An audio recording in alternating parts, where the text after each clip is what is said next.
Everyone, இன்னைக்கு நம்ம சேனல்ல ஒரு டிஃப்ரெண்ட்டான டெம்பிள் விலாக் தாங்க பார்க்க போறோம்.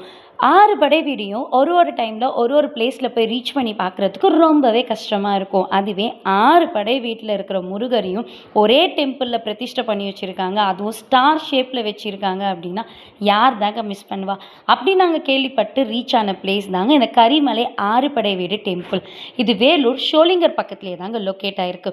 ஸோ கார் பார்க்கிங் நாங்கள் கார் போய் பார்க் பண்ணி முடிச்சுட்டு இப்படி நடந்து வந்தோடனே கோயிலோட என்ட்ரன்ஸ் வந்துடும். இதுதான் கோயிலோட என்ட்ரன்ஸே.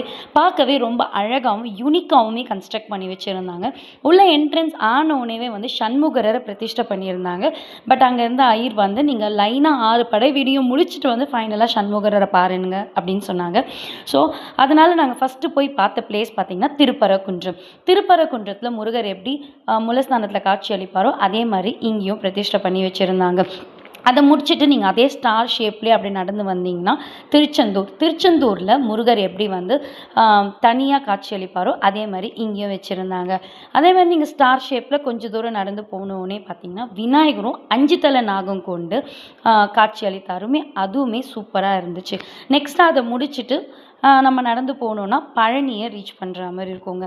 பழனியில் முருகர் வந்து எப்படி ஆண்டி கோலத்தில் காட்சி அளிப்பாரோ அதே மாதிரி கீழே வந்து ஆண்டி கோலத்தில் முருகரை சின்னதாக வச்சுட்டு மேலே வந்து மயில் மேலே வந்து முருகர் வந்து உக்காந்து காட்சி அளிக்கிற மாதிரி இருந்துச்சு. பார்க்கவே ரொம்பவே அழகாக இருந்துச்சுங்க. பழனி முருகரை பார்த்துட்டு கொஞ்சம் தூரம் நடந்த உடனே ஐயர் கூப்பிட்டு பூ கொடுத்தாரு. ஸோ பூ அந்த கையில் நம்ம வாங்கினோடனே ரொம்பவே மனசுக்கு ரொம்ப நிறைவாகவும் ரொம்ப மகிழ்ச்சியாகவுமே இருந்துச்சுன்னு சொல்லலாம்.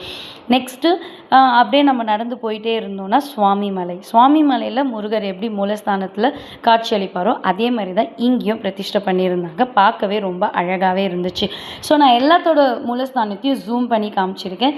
ஸோ நீங்கள் வீடியோவில் பார்க்குறதும் இல்லாமல் நேர்லேயும் கண்டிப்பாக போய் விசிட் பண்ணுங்கள். நெக்ஸ்ட்டு திருத்தணியில் வந்து முருகர் எப்படி வள்ளி தேவியானியோட காட்சி அளிப்பாரோ அதே மாதிரி தான் இங்கேயும் பிரதிஷ்டை பண்ணியிருந்தாங்க. நெக்ஸ்ட் பார்த்தீங்கன்னா கடைசியாக 6 படை வீட்டில் 6வது படை வீடு பார்த்தீங்கன்னா பழமுதிர் சோலையில் முருகர் எப்படி இருப்பாரோ அதே மாதிரி தான் இங்கேயும் வச்சுருந்தாங்க. 6 படை வீடியும் முடிச்சுட்டு இப்போ நம்ம டேர்ன் பண்ண உடனே அந்த இடத்துல பாதாள சிவன் அப்படின்னு சொல்லிட்டு வச்சுருந்தாங்க. அது படிக்கட்டு கீழே இறங்கி நம்ம போய் பார்க்குற மாதிரி இருக்கும். சிவனுமே அவ்வளோ அழகாக இருந்தார். நெக்ஸ்ட்டு இதெல்லாம் முடிச்சுட்டு ஃபைனலாக என்ட்ரன்ஸில் வந்தோடனே நான் சொன்ன சண்முகரை பார்த்தோம். சண்முகரர் பார்த்திங்கன்னா 6 முகம் கொண்டு அவ்வளோ அழகாக இருந்தார். இதெல்லாம் முடிச்சுட்டு வெளியே வரும்போது பார்த்திங்கன்னா பெரிய சிவனை வந்து கன்ஸ்ட்ரக்ட் பண்ணியிருந்தாங்க. கூடிய சீக்கிரத்தில் வந்து ஓப்பன் பண்ணுவாங்கன்னு நினைக்கிறேன். ஸோ இதுதான் வெளியே அவுட்டரு. ஸோ கண்டிப்பாக வந்து இந்த கோயிலை மறக்காமல் விசிட் பண்ணி பாருங்கள். டாடா பாய்.